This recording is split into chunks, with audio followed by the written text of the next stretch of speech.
Hello दोस्तों, आपका new study zone में स्वागत है। DSSB PRT part B CTET primary और जूनियर के लिए हम CDP की क्लास कर रहे हैं। आई होप आप सभी को ये वीडियो पसंद आए। वीडियो अच्छी लगे तो सभी लाइक करें, शेयर करें। चैनल पे नए हैं तो सब्सक्राइब ज़रूर करें। आप सभी कमेंट में ज़रूर बताएं आपको हमारी वीडियो कैसी लग रही है। तो आज की वीडियो में कल हमने 110 तक क्वेश्चन कर लिए थे, आज हम उसके आगे के क्वेश्चन कवर करेंगे। तो आज का हमारा पहला क्वेश्चन यानी 111 नंबर क्वेश्चन 111 नंबर क्वेश्चन है, क्लासिकल कंडीशनिंग पर किस फिजियोलॉजिस्ट ने काम किया है। तो आप सभी को पता होगा क्लासिकल कंडीशनिंग पर जो है ये पावलोव जी ने जो है काम किया है। ठीक है, नेक्स्ट क्वेश्चन नंबर 112, निम्नलिखित में से कौन सी शिक्षण योग्यता में योग्यता आधारित दृष्टिकोण की उपयोगिता है। पहला ऑप्शन, यह शिक्षार्थी को रटने के संक्रमण से दूर रखता है। दूसरा है, आज जो छात्र सीखते हैं उसे कल भुलाया नहीं जा सकता।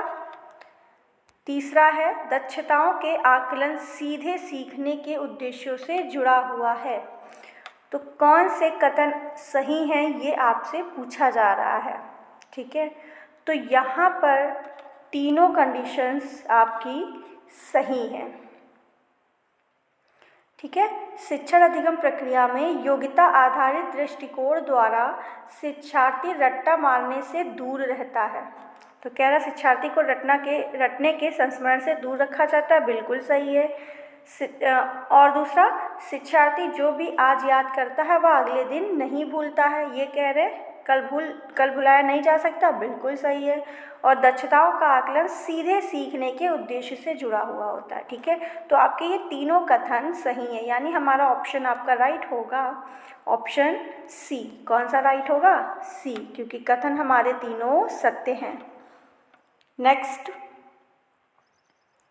निम्नलिखित में से किस क्षेत्र में सीखने के लिए सहकारी दृष्टिकोण का सकारात्मक प्रभाव पड़ता है। 113 नंबर क्वेश्चन, पहला है शैक्षणिक उपलब्धि, बिल्कुल सकारात्मक प्रभाव पड़ता है सहकारी दृष्टिकोण से। सहयोगात्मक व्यवहार, बिल्कुल। क्रॉस सांस्कृतिक समझ, विकलांग छात्र के प्रति संबंध और दृष्टिकोण। तो यहाँ पर भी आपके सकारात्मक प्रभाव की बात कर रहा है ना, तो ये चारों कथन आपके सही हैं, ये चारों सकारात्मक यानी पॉजिटिव वर्ड है। ठीक है, तो यहाँ पर आपका राइट आंसर हो जाएगा, देखते हैं किसमें है, ऑप्शन डी।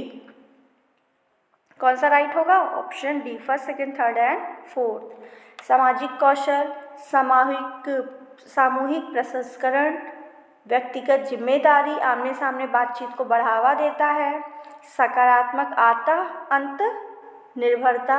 ठीक है, 114 नंबर क्वेश्चन है, सीखने के लिए बच्चों की तत्परता निर्धारित करने के लिए शिक्षक को बच्चों के डैश के संदर्भ में कुछ ज्ञान होना चाहिए, भावनात्मक विकास और बौद्धिक विकास। तो तत्परता को बताना है कि बच्चों की तत्परता निर्धारित करनी है, तो शिक्षक जो है किस बच्चों के विषय में कौन सा ज्ञान होना चाहिए, उसके भावात्मक का या उसके बौद्धिक विकास का।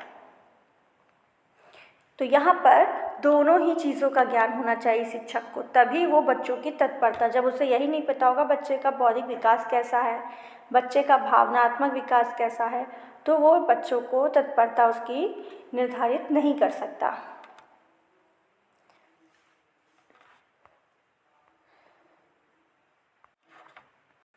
नेक्स्ट क्वेश्चन, अंशों के विषय को समझने के बाद एक छात्र अपने शिक्षक से कुछ सवाल पूछता है। उपयुक्त कथन 5E के लर्निंग मॉडल के किस क्रमिक चरण को दर्शाता है। 5E मॉडल सभी ने पढ़ा होगा, तो ये जो कथन दिया हुआ है वो किस मॉडल के अंतर्गत आता है, ये आपसे पूछ रहा है। अंशों के विषय को समझने के बाद एक छात्र शिक्षक से सवाल पूछ रहा है। ठीक है, तो ये किस में आएगा? ये विस्तार में आएगा। किस में आएगा? विस्तार में। अब 5E जो अधिगम का 5E मॉडल रोजर बाइबी ने जो है दिया है, इसके 5 चरण हैं। पहला है अनुबंधन, दूसरा है अन्वेषण, तीसरा है स्पष्टीकरण, चौथा है विस्तार, पांचवा है मूल्यांकन। अब अनुबंधन में क्या होता है, पिछले ज्ञान को मौजूद विचारों से जोड़ना। जो पिछला ज्ञान है और न्यू ज्ञान दोनों को जो जोड़ता है वो अनुबंधन है। ठीक। अन्वेषण में क्या होता है, छात्रों को विभिन्न अनुभवों से अवगत कराना, ये अन्वेषण में होता है। ठीक है। स्पष्टीकरण में छात्र अमूर्त अनुभव रखना प्रारंभ करते हैं तथा चर्चा के माध्यम से अपनी गलत धारणा को स्पष्ट करते हैं। ठीक है। और विस्तार में नए प्रश्न पूछना व तलाशने की परिकल्पनाएं शामिल होती हैं।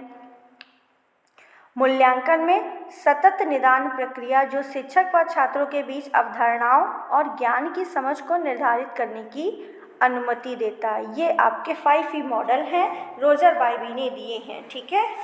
तो आपसे पूछा, अगर शिक्षक समझा देता है, अंशों के विषय में समझा देता है, उसके बाद शिक्षक प्रश्न पूछता है तो वो आपका विस्तार में आता है। ठीक है। ऑप्शन सी राइट है। नेक्स्ट 116 नंबर क्वेश्चन, व्यवहार में स्किनर के अनुयायी अक्सर प्रजातियों के साथ विशिष्ट व्यवहार करते हैं जो कि डैश का भाग है, मानव, प्रतिक्रिया या अनुक्रिया। तो इनमें से कौन सा कथन आपका सही है, ये आपसे पूछा गया है। तो व्यवहार में स्किनर के अनुयायी अक्सर प्रजातियों के साथ विशिष्ट व्यवहार करते हैं जो कि प्रतिक्रिया, क्या होगा यहाँ पर राइट आंसर, प्रतिक्रिया का एक भाग है। ठीक है। तो यहाँ पर आपका ऑप्शन सी सही हो जाएगा, केवल 2। कौन सा ऑप्शन सही होगा, सी, केवल 2। ठीक है। नेक्स्ट 117 नंबर क्वेश्चन, निम्नलिखित में से कौन सा एक शिक्षक की भूमिका का हिस्सा नहीं है। ठीक है। संदर्श भूमिका, प्रतिक्रियात्मक, प्रक्रियात्मक भूमिका। ठीक है। तो यहाँ पर आपका राइट आंसर है ऑप्शन, एक मिनट, ऑप्शन ए। ठीक है। कौन सा आपका राइट आंसर है 117 का, ए। संदर्श भूमिका जो है ये आपका शिक्षक की भूमिका का हिस्सा नहीं है। ठीक है। नेक्स्ट 118 नंबर क्वेश्चन, विभिन्न रणनीतियों का उपयोग करने के लिए बच्चों को संकेत देना किस भूमिका का हिस्सा है। तो ये आपका आता है संवादात्मक भूमिका के अंतर्गत। ठीक है। ऑप्शन ए आपका राइट है। 119 नंबर क्वेश्चन, निम्नलिखित में से कौन सा एक अकादमिक विषय है जिसमें सर्वेक्षण, भौगोलिक सूचना प्रणाली, हाइड्रोग्राफी और कार्टोग्राफी जैसे क्षेत्र शामिल हैं। तो 119 का आपका ऑप्शन राइट होगा सी, स्थानिक विज्ञान। ठीक है। ये आपका इसमें शामिल होंगे। ठीक है।